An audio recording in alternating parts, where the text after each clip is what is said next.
Basically, yung emergency is a personal safety app that takes emergency response to the next level.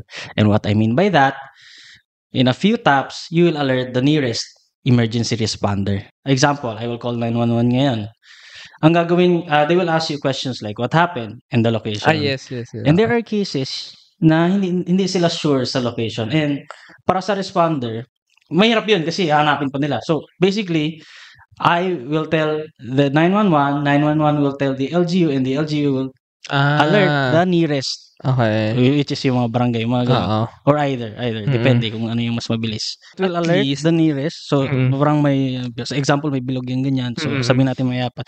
They will all be alerted. And then, whoever sa kanila mag-respond, diba? Para hindi sila sabay-sabay pupunta. Example, there are three emergency responders, sabihin natin, from these three directions. Okay. Assuming ito yung pinakamalapit, they will all be alerted. So, Okay. once they'll be alerted, syempre yung pinakamalapit ang magre-rescue. So, may UI sila doon, may sariling app sila for Okay. emergency responder lang talaga. Okay. And they will see, okay, ako mas malapit.